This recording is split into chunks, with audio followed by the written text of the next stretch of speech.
17세기 아프리카의 정치적, 경제적 변화와 역사적 사건. 17세기는 아프리카 대륙의 역사에서 중요한 전환점이 되는 시기였다. 이 시기는 유럽 열강이 아프리카 대륙에 본격적으로 진출하기 시작하고 대서양 노예 무역이 급속히 확산되며 아프리카의 정치적, 경제적 구조에 심대한 변화를 가져왔다. 아프리카 각지의 왕국들은 이 새로운 국제적 질서에 적응해야 했으며 일부 왕국은 이를 통해 번영을 누린 반면 다른 왕국들은 쇠퇴와 몰락의 길을 걷게 되었다. 첫 번째, 대서양 노예 무역의 확산. 17세기는 대서양 노예 무역이 급속히 확산된 시기였다. 포르투갈을 필두로 한 유럽 열강들은 아프리카 서부 해안에서 아메리카 대륙으로 수백만 명의 아프리카인을 강제로 이주시켰다. 이 과정에서 아프리카는 유럽의 경제 시스템에 점점 더 깊이 통합되었으며 노예는 금, 향신료, 담배와 같은 상품과 함께 글로벌 교역의 핵심 자원으로 떠올랐다. 노예 무역은 아프리카 사회에 심각한 영향을 미쳤다.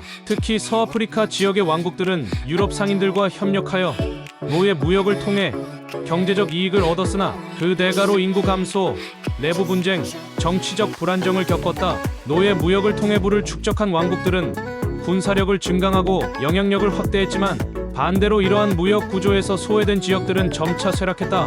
노예 무역은 아프리카 대륙의 경제적 구조를 근본적으로 변화시켰으며 이는 19세기까지 이어지는 장기적인 영향을 미쳤다. 두 번째, 유럽 열강의 아프리카 진출과 식민지화의 시작. 17세기 동안 유럽 열강들은 아프리카 대륙에 본격적으로 진출하기 시작했다. 특히 서아프리카 해안에 요새와 무역소를 세우고 이를 통해 금, 노예, 상아 등의 자원을 확보하려는 시도가 늘어났다. 포르투갈은 아프리카에서 가장 먼저 무역 거점을 세운 국가였으나 17세기에 접어들면서 네덜란드, 영국, 프랑스 등 다른 열강들이 경쟁적으로 진출하기 시작했다. 엘미나 요새는 이러한 경쟁의 상징적인 장소였다. 1637년 네덜란드는 포르투갈로부터 엘미나 요새를 탈취하였고 이를 통해 서아프리카 금 해안에서 네덜란드의 영향력을 확대했다. 엘미나는 금 무역의 중심지로서 중요한 역할을 했으며 이후 서아프리카에서 네덜란드의 경제적 지배력을 공고히 하는 기초가 되었다. 이와 같은 유럽의 아프리카 진출은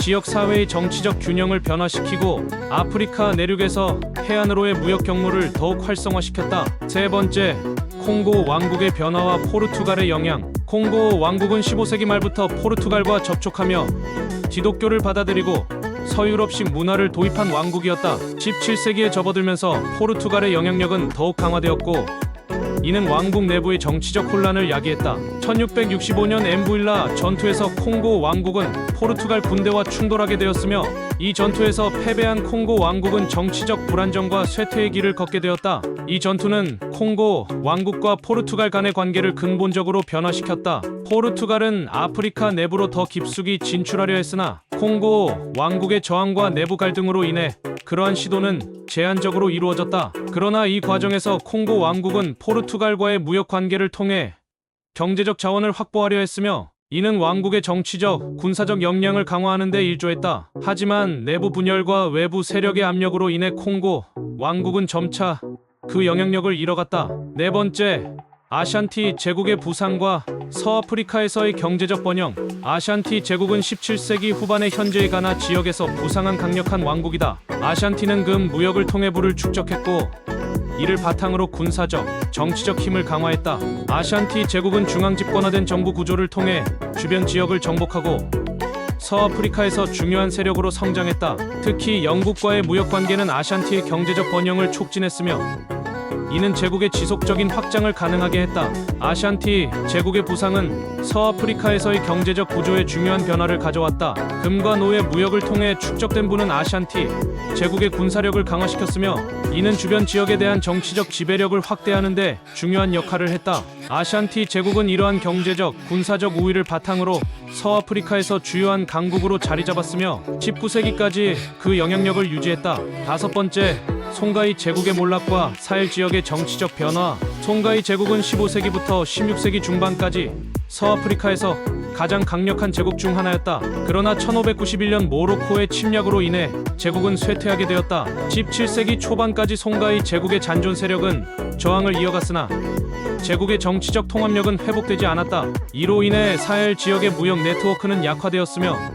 서아프리카의 정치적 질서가 재편되었다. 송가이 제국의 몰락은 사헬 지역에서의 정치적 공백을 초래했고, 이는 주변 소규모 왕국들이 그 빈자리를 채우려는 경쟁을 촉발시켰다. 특히 사하라 무역로가 약화되면서 사헬 지역의 경제적 기반이 흔들렸고, 이는 아프리카 내부의 정치적 균형에 큰 영향을 미쳤다. 송가이 제국의 몰락은 서아프리카 역사에서 중요한 사건으로 평가되며, 이는 지역 정치와 경제의 장기적인 변화를 촉발하는 계기가 되었다. 여섯 번째, 동아프리카에서의 오만 제국의 영향력 확대. 17세기 후반 오만 제국은 동아프리카 해안에서 중요한 세력으로 부상했다. 1698년 오만은 포르투갈로부터 잔지바르를 탈환하며 동아프리카 해안을 장악했다.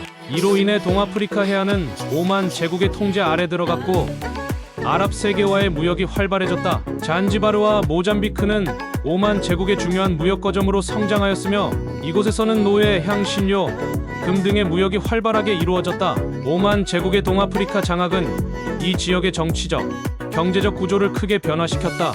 아랍 상인들은 내륙 지역과의 무역을 확대했고, 이로 인해 동아프리카 지역에서는 이슬람 문화가 더욱 확산되었다. 동아프리카 해안은 아랍 세계와의 교역을 통해 경제적 번영을 누렸으며, 이는 향후 19세기까지 지속되는 오만 제국의 영향력의 기초가 되었다. 일곱 번째, 말리 제국의 쇠퇴와 서아프리카 정치 지형의 변화. 말리 제국은 13세기부터 16세기까지 서아프리카에서 번영했던 강력한 제국이었다. 그러나 17세기에 접어들면서 말리 제국은 점차 쇠퇴하게 되었다. 사하라 무역로가 약화되고 내부 정치적 갈등이 격화되면서 말리 제국은 점차 그 영향력을 상실하게 되었다. 또한 송가이 제국의 부상은 말리 제국의 쇠퇴를 가속화시켰다. 결국 17세기 말에 이르러 말리 제국은 사실상 소멸의 길을 걷게 되었다. 말리 제국의 쇠퇴는 서아프리카 정치 지형의 변화를 촉발했다. 제국의 영향력이 약화되면서 주변 지역의 소규모 왕국들이 그 자리를 차지하려는 경쟁이 심화되었고, 이는 지역 간의 갈등을 촉발시켰다.